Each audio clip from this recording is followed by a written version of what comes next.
అస్సలాముఅలైకుం friends, welcome back to Aira's kitchen. ముందుగా మన video చూసినట్టయితే ప్లీజ్ సబ్స్క్రైబ్ చేసుకోండి గాయస్. ఈరోజు మన రెసిపీ వచ్చేసి కాకరకాయ పికిల్ అండి. కాకరకాయ నచ్చని వాళ్ళు చాలామంది ఉంటారు, కానీ ఇలా ఒక్కసారి పికిల్ చేయండి, అసలు ఎంత బాగుంటుందో తెలుసా. నాకు అసలు కాకరకాయ నచ్చదు, కానీ ఈ పికిల్ చేసిన తర్వాత ఒక 2 డేస్లో డబ్బా ఖాళీ చేశాను. అంతా బాగుందండి. పెరుగు కాంబినేషన్ కానీ, పప్పుచారు కాంబినేషన్ కానీ, వేడి వేడి అన్నం కాంబినేషన్ కాకరకాయ పికిల్ చాలా బాగుంటుందండి. తప్పకుండా మీరు కూడా ఒకసారి తప్పకుండా ట్రై చేయాలి. రెసిపీ అండి, సింపుల్గా అయిపోతుంది, చాలా టైం కూడా తీసుకోదు. నిజంగా కొన్ని కాకరకాయలతోనే పెట్టాను, ఎందుకు కొంచెమే పెట్టాను అనిపించింది. అంతా బాగుంది. ప్రాసెస్లోకి వెళ్ళిపోదామా? ముందు కాకరకాయలు తీసుకోండి. ఇవి మా చెట్లో కాకరకాయలండి. అసలు చాలా తక్కువే ఉన్నాయి కదా, అంటే ఫస్ట్ టైం పెడుతున్నాను కదా, కొంచెం క్వాంటిటీలో పెడదాము, మనకు తెలియదు కదా అని చెప్పేసి అయితే కొన్ని కాకరకాయని మాత్రమే తీసుకున్నానండి.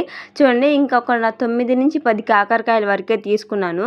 ఈ కాకరకాయని ఇప్పుడు మంచిగా శుభ్రంగా కడగాలండి. అంటే దీంట్లో ఏమన్నా పురుగు ఏమైనా ఉంటే మాత్రం కన్ఫామ్గా తీసుకోవాలి. పండు కాకరకాయని తీసుకోవద్దు, కానీ నేను బై మిస్టేక్ తీసుకున్నాను, కానీ నేను దాన్ని వాడలేదు. ఇంకా మీరైతే మంచిగా కొంచెం పచ్చి కాకరకాయని మాత్రమే యూజ్ చేసుకోండి.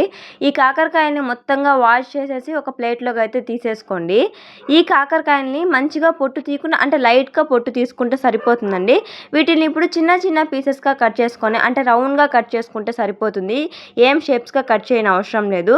ఇలా రౌండ్గా కట్ చేసుకొని అయితే మొత్తం పీసెస్ని ఒక ప్లేట్లోకి అయితే తీసేసుకోండి. కాకరకాయలు మొత్తం తొక్కు తీయాల్సిన ఏం అవసరం లేదండి, కొంచెం లైట్గా తీసుకుంటే సరిపోతుంది. ఎక్కువ తీసేస్తారేమో, తీయకండి. మనం ఫ్రై చేసేటప్పుడు ఆటోమేటిక్గా తొక్కు అనేది తగ్గిపోతుంది. చూడండి, ఈ సైజులో కాకరకాయ ముక్కల్ని కట్ చేసేసి ఒక ఎండలో అయినా ఆరబెట్టండి, లేదా ఫ్యాన్ గాలికైనా పెట్టండి. నెక్స్ట్ ఇక్కడ చింతపండుని తీసుకుంటున్నాను. నేను తక్కువ క్వాంటిటీలో తీసుకుంటున్నాను కదా, అందుకని చెప్పేసి అయితే నేను కొంచెం చింతపండునే తీసుకున్నాను. అంటే ఒక 15 to 20 గ్రామ్స్ ఉంటుంది చింతపండు. దీంట్లో నార తొక్కు అయితే అన్నీ ఉన్నాయి కాబట్టి ఇప్పుడు నేను దీంట్లోకి 1 కప్పు వరకు హాట్ వాటర్ని తీసుకుంటున్నానండి. హాట్ వాటర్ వేయడం వల్ల ఏంటంటే త్వరగా చింతపండు అనేది నానుతుంది. మనం వేసిన చింతపండు తొక్కు ఉంది కదా, ఇంకా కొంచెం ఫాస్ట్గా చింతపండు అనేది త్వరగా నానిపోతుంది. ఇప్పుడు స్టవ్ ముట్టించి కడాయి పెట్టేసి ఇప్పుడు దీన్ని ఫ్రై చేసుకోవాలండి. ఇప్పుడు దీంట్లోకి 1 స్పూన్ మెంతులు, 1 స్పూన్ జీలకర్ర, 1 స్పూన్ ఆవాలను వేసి మంచిగా రోస్ట్ చేయండి.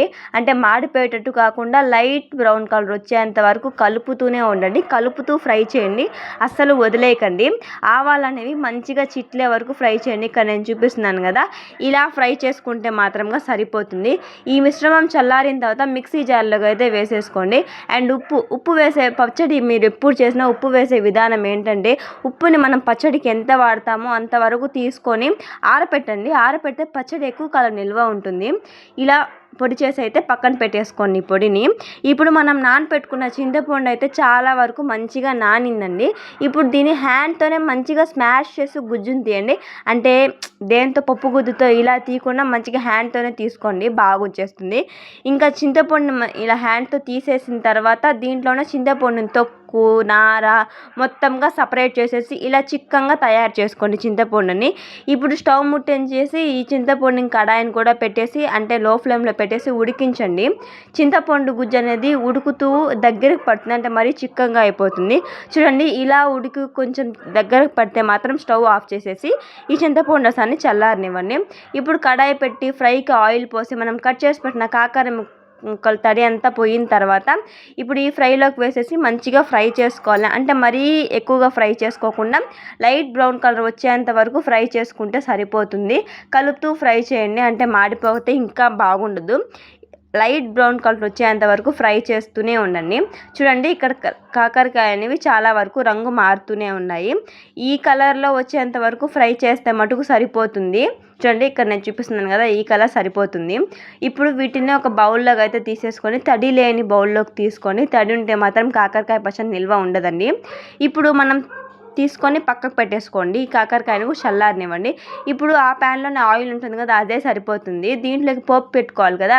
ఇప్పుడు దీంట్లోకి 1 స్పూన్ జీలకర్ర, 1 స్పూన్ ఆవాలు, కొంచెం పసుపు, 6 నుంచి 7 వెల్లుల్లి రెమ్మలు, ఎండుమిర్చి, కరివేపాకును వేసి 2 నుంచి 2 సెకండ్లండి వేపి అయితే దించేసండి. ఎందుకంటే బాండిల్ హీట్ ఉంటుంది, మాడిపోకుండా ఒక 2 సెకండ్ల నుంచి ఆపేస్తే సరిపోతుంది.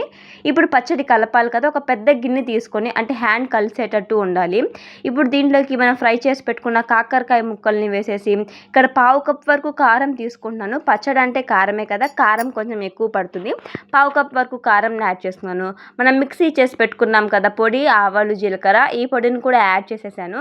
అండ్ చల్లారి పెట్టుకున్న చింతపండుని గుజ్జుని కూడా యాడ్ చేసేసి ఈ మిశ్రమం మొత్తం మంచిగా కలిపేలా, అంటే ముక్కలకు మంచిగా పట్టాలండి, అక్కడక్కడగా కాకుండా ముక్కలకి మంచిగా పట్టేలాగా హ్యాండ్తోనే కలపండి. గెంటి ఏం అవసరం లేదు, హ్యాండ్తో కలిపేసేయండి సరిపోతుంది.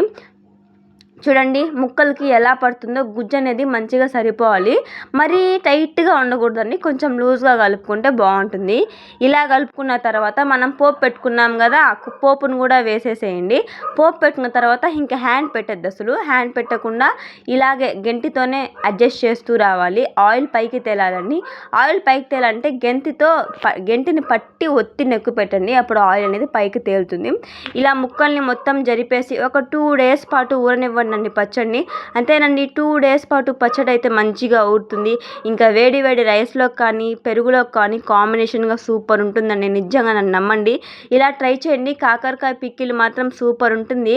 మా అమ్మ కూడా చాలా ఇష్టంగా తిన్నది ఈ పికిల్ అయితే. ఇంకొకసారి నన్ను చేసి పంపించమని చెప్పింది, అంతా బాగుందండి. మీరు కూడా ట్రై చేసి ఎలా ఉందో చెప్పేయండి. ప్లీజ్ మన ఛానల్ సబ్స్క్రైబ్ చేసుకోండి.